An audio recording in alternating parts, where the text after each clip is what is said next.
Hello everyone, स्वागत है आप सभी का हमारे channel zone of proximal development ZPD में।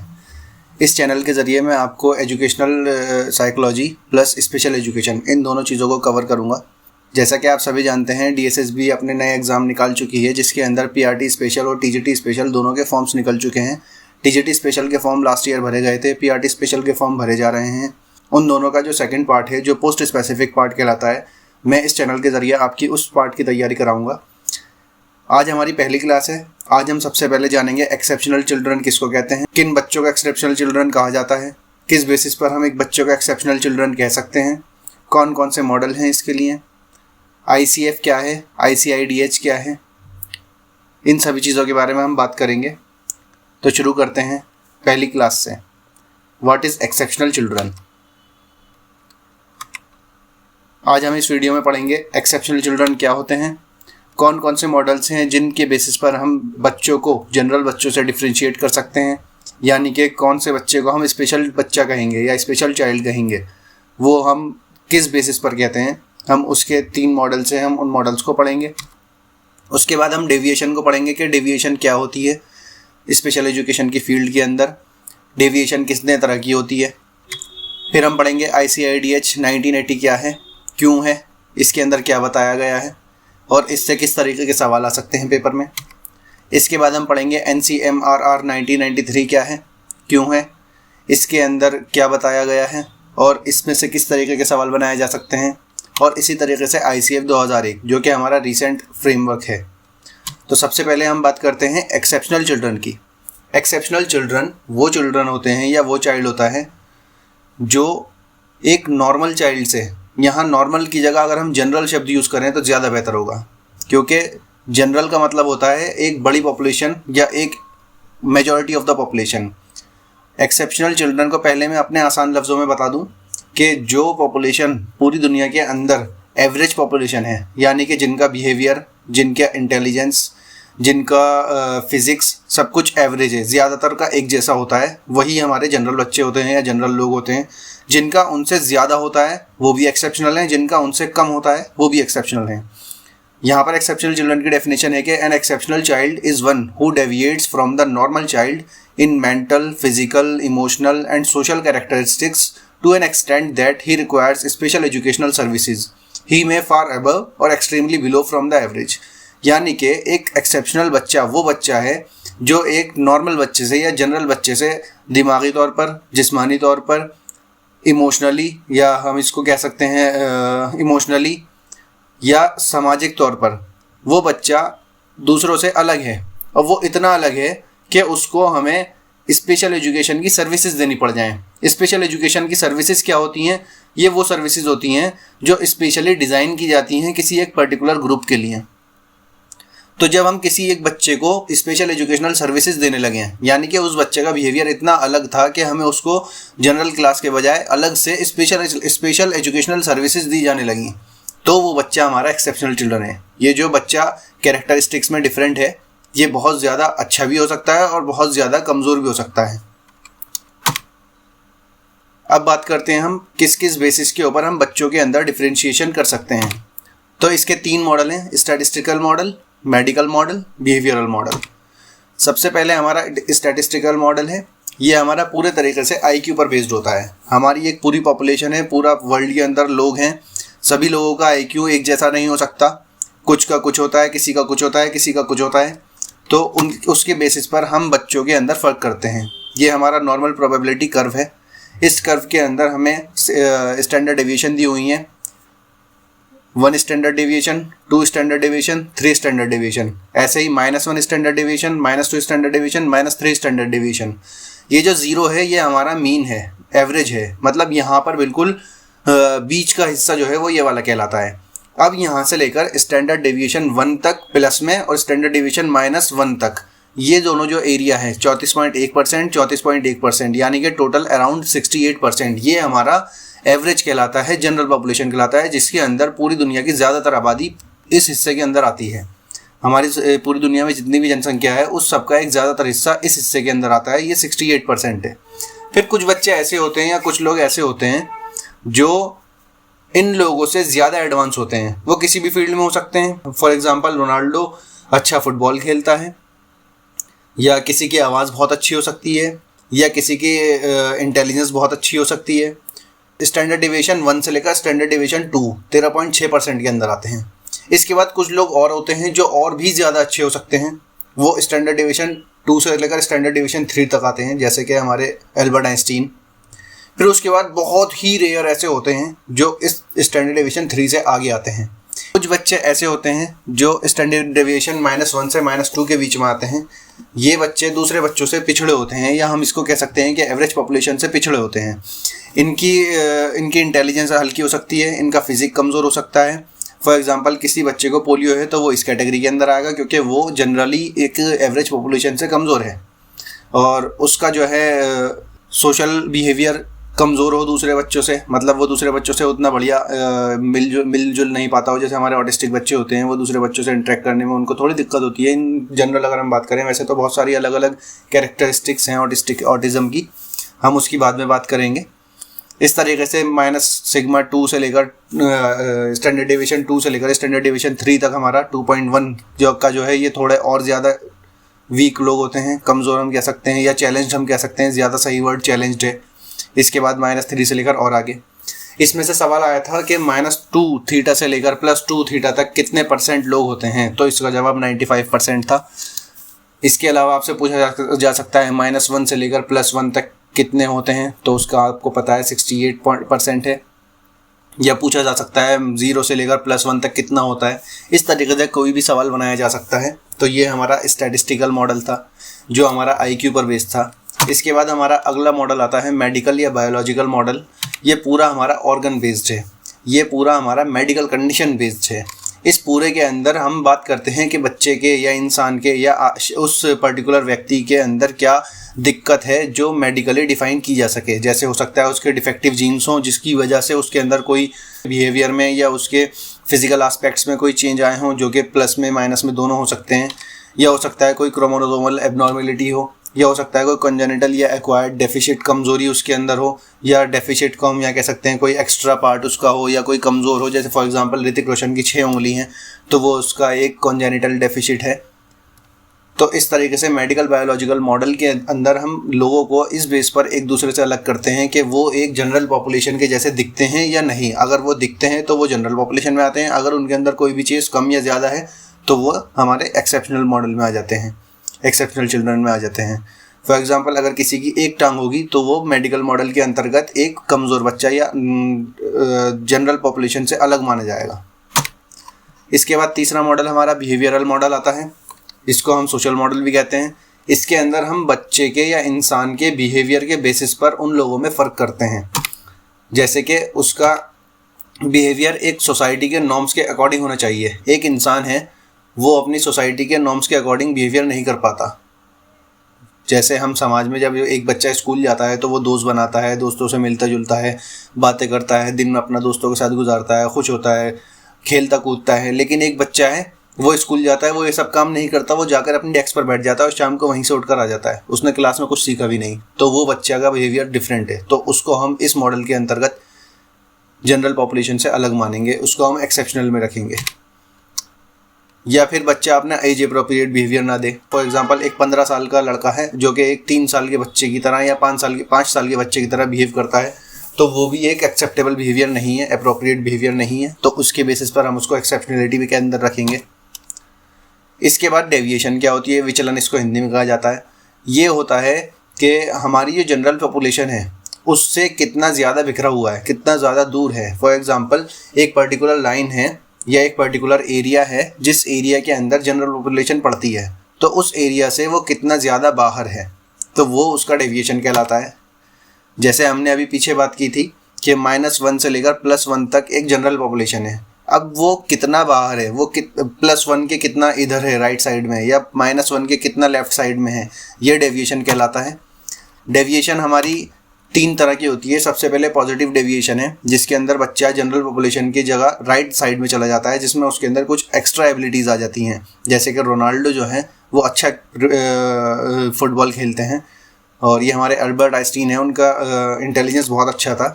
इसी तरीके से नेगेटिव डेविएशन ऐसी डेविएशन हो सकती हैं जिसमें बच्चा जनरल पॉपुलेशन से लेफ़्ट साइड के अंदर आ जाए, जैसे कि किसी इंसान की IQ बहुत वीक हो, या किसी इंसान की फिजिकल बॉडी बहुत वीक हो, या किसी इंसान का सोशल बिहेवियर बहुत कमज़ोर हो, या बहुत दूसरों से डिफरेंट हो जो समाज में एक्सेप्टेबल नहीं है, तो ये सारा नेगेटिव डेविएशन है।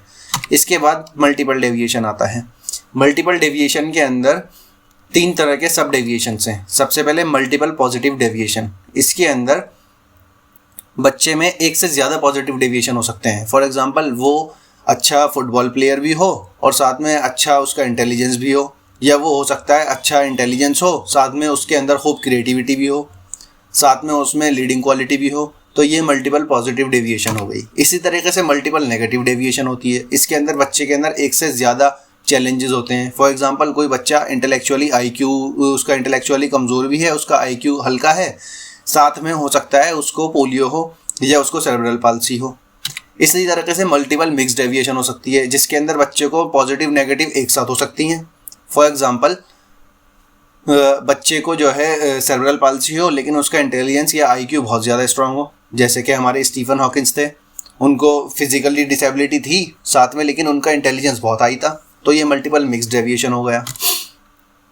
अब हम बात करेंगे इंटरनेशनल क्लासिफिकेशंस की, जिसके अंदर सबसे पहले हम बात करते हैं ये होता क्या है। तो इंटरनेशनल क्लासिफिकेशन एक ऐसा मॉडल होता है जिसके ज़रिए हम पूरी दुनिया के अंदर एक यूनिफॉर्मिटी लाना चाहते हैं, स्पेशल एजुकेशन की फील्ड में या डिसेबिलिटी की फील्ड में। तो इसके ऊपर बहुत ज़माने से काम चलता आ रहा है। सबसे पहला ICD जो है वो पब्लिश किया गया था एज अ सबसे पहले इंटरनेशनल क्लासिफिकेशन ऑफ डिजीज़। पहली दफ़ा डेथ के कॉजेज़ के लिए क्लासीफाई किया गया था कि डेथ के क्या क्या कॉजेज़ हो सकते हैं, उनका क्लासिफिकेशन किया गया था 1898 के अंदर। उसके बाद the first classification of disability, the international classification of impairment, disability and handicap, ये 1980 के अंदर पब्लिश किया गया था। इससे पहले इसके बारे में बहुत सारी मीटिंग्स हुई थी, जैसे 1972 के अंदर एक प्रिलिमिनरी स्कीम आई थी, 1976 के अंदर 29th वर्ल्ड हेल्थ असेंबली के अंदर इसका पॉलिसी फ्रेम की गई थी, और 80 के अंदर इसको पब्लिश किया गया था। 1993 में उसकी रिवीजन किया गया, और 2001 जिसके जो हमारा 44th वर्ल्ड हेल्थ असेंबली के अंदर रीडिफाइन किया गया था, जिसको हम आज ICF के नाम से जानते हैं। तो the international classification of functioning disability and health ICF, जो आज हमारे ज़माने में चल रहा है, was officially endorsed by all 191 WHO member states in the 54th world health assembly on 22 May 2001। सबसे पहले हम बात करेंगे अब international classification of impairment, disability and handicap 1980 की, कि इसके अंदर क्या बताया गया है। इसको इन्होंने हमारी डिसेबिलिटी को 3 जगह बांटा है। सबसे पहले इन्होंने इम्पेयरमेंट की बात की है, जो कि बायोलॉजिकल या ऑर्गन लेवल पर होता है। इम्पेयरमेंट का मतलब होता है किसी इंसान के टिश्यूज़ के अंदर कमी या ज़्यादा हो जाना, ज़्यादती। फॉर एग्ज़ाम्पल अगर किसी इंसान की 5 उंगली हैं तो वो नॉर्मल है, अगर उसकी उंगली कोई सी ज़्यादा छोटी है तो वो उसका इम्पेयरमेंट है, अगर उंगली नहीं है तो भी इम्पेयरमेंट है, अगर 6 उंगली हैं तो भी इम्पेयरमेंट है, अगर किसी इंसान की टांग नहीं है तो भी इम्पेयरमेंट है, किसी इंसान का कान नहीं है तो भी इम्पेयरमेंट है, कान का पर्दा हमारा टेम्पेनिक मेम्ब्रेन नहीं है तो भी इम्पेयरमेंट है, आँख नहीं है तो भी इम्पेयरमेंट है। यानी कि जो हमारी बॉडी जिन चीज़ों से मिलकर बनी है उन चीज़ों में अगर कोई कमी हो जाती है तो वो इम्पेयरमेंट होता है, अगर ज़्यादती हो जाती है तो भी इम्पेयरमेंट होता है। इसके बाद आता है डिसेबिलिटी, ये हमारा फंक्शनल लेवल है। डिसेबिलिटी जो है ये बात करता है कि बंदे की क्या क्या एबिलिटीज़ के अंदर कमी आ गई है। फॉर एग्ज़ाम्पल एक इंसान का इम्पेयरमेंट था कि उसका पैर नहीं है, जिसकी वजह से वो अब चल नहीं पाता। तो जब पैर नहीं है तो ये तो इम्पेयरमेंट हो गया, लेकिन वो चल नहीं पा रहा तो ये उसकी डिसेबिलिटी होगी।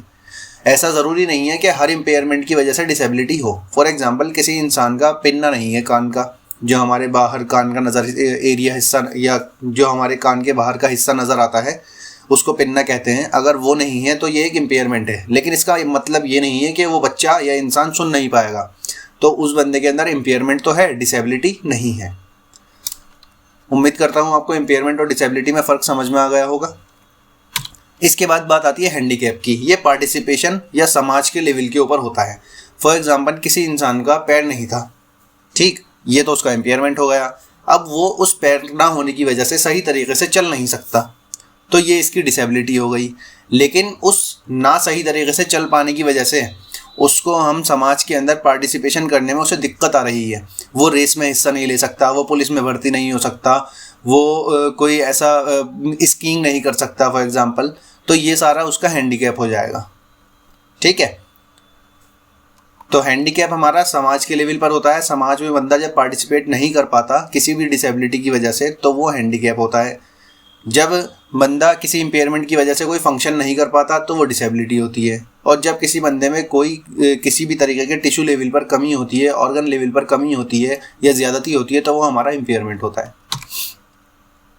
इसकी तीनों की डेफिनेशंस भी हैं। इम्पेयरमेंट एनी लॉस और एबनॉर्मेलिटी ऑफ साइकोलॉजिकल, फिजियोलॉजिकल और एनाटॉमिकल स्ट्रक्चर और फंक्शन, यानी कि यानी कि इंसान के साइकोलॉजिकल, फिजियोलॉजिकल और एनाटॉमिकल स्ट्रक्चर के अंदर अगर कोई भी कमी हो जाए तो उसको इम्पेयरमेंट कहा जाता है। ये इन्होंने थोड़ी लिमिटेड डेफिनेशन दी है।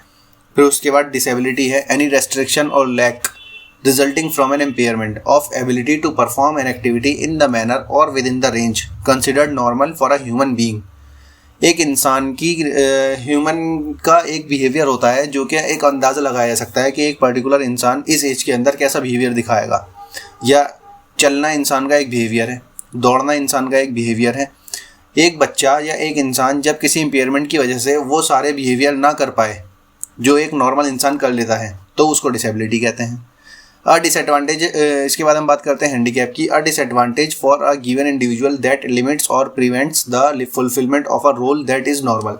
एक इंसान अपनी समाज के अंदर अपना कुछ ना कुछ योगदान देता है, कुछ ना कुछ हिस्सा लेता है, समाज के अंदर पार्टिसिपेट करता है, लेकिन जब वो किसी वजह से, डिसेबिलिटी की वजह से समाज में अपना पार्टिसिपेशन नहीं कर पा रहा है तो वो हमारा हैंडीकैप हो जाता है। अब इसके बाद आती है national centre for medical rehabilitation research. तो ये जो इससे पहले हमने ICIDH 1980 पढ़ा, ये तो काफ़ी लिमिटेड था, तो इसके अंदर इन्होंने इसको थोड़ा सा एक्सपेंड किया जिसमें उन्होंने बताया 5 लेवल। तो सबसे पहले इन्होंने बताया पैथोफिजियोलॉजी। पैथोफिजियोलॉजी का मतलब होता है कि कॉज ऑफ इम्पेयरमेंट। किसी इंसान को अगर कोई इम्पेयरमेंट हुआ, हमने अभी पीछे बात की थी इम्पेयरमेंट की, अगर किसी इंसान को इम्पेयरमेंट हुआ तो उस इम्पेयरमेंट के पीछे कोई ना कोई कारण रहा होगा, तो वो हमारा पैथोफिजियोलॉजी होता है। फॉर एग्जाम्पल, किसी इंसान की टांग में कैंसर फैल गया, ठीक है, जिसकी वजह से उसकी टांग काटनी पड़ गई, तो टांग कट गई, ये इम्पेयरमेंट हुआ, लेकिन किस वजह से कटी? कैंसर की वजह से, तो कैंसर उसका पैथोफिजियोलॉजी हो गया। अब यहाँ पर बात आती है, इन्होंने डिसेबिलिटी से पहले एक छोटा सा एक फंक्शन और जोड़ दिया, फंक्शनल लिमिटेशन।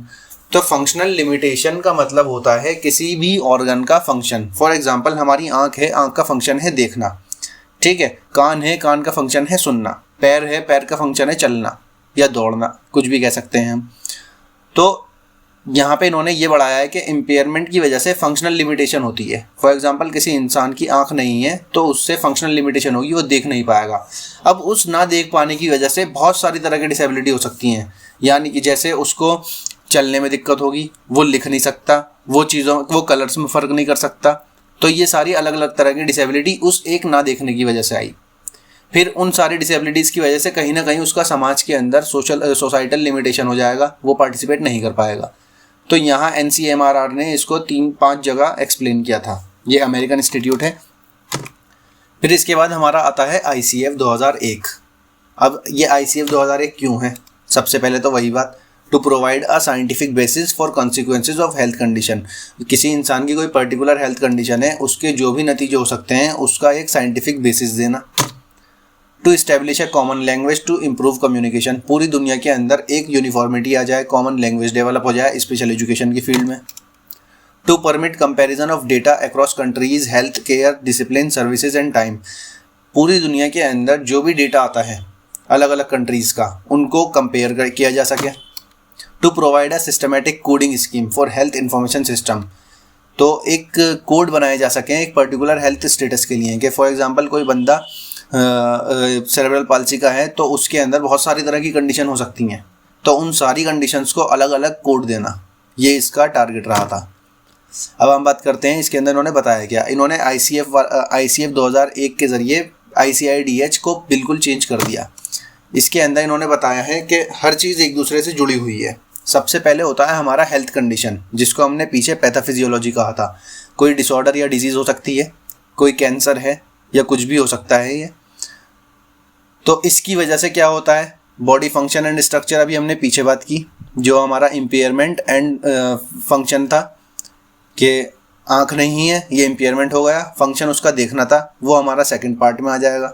एक्टिविटी का मतलब यहाँ डिसेबिलिटी से जोड़ा गया है कि कोई इंसान क्या क्या कर सकता है, इस पूरे को इन्होंने पॉजिटिव वे में लिया है कि क्या क्या वो कर सकता है। पार्टिसिपेशन, वो समाज में कहाँ कहाँ पार्टिसिपेट कर सकता है। उसके बाद नीचे फैक्टर्स हैं जो उसकी इस पूरे सर्कल को अफेक्ट करते हैं। कुछ एनवायरमेंटल फैक्टर्स हैं, कुछ पर्सनल फैक्टर्स हैं, ये दोनों पॉजिटिव नेगेटिव हो सकते हैं। इसको अब हम एग्जांपल से समझेंगे तो हमें ज़्यादा बढ़िया समझ में आएगा। सबसे पहले एक हेल्थ कंडीशन है, किसी बच्चे के ब्रेन के अंदर कोई दिक्कत है जिसकी वजह से उसको हो गया सेरेब्रल पाल्सी।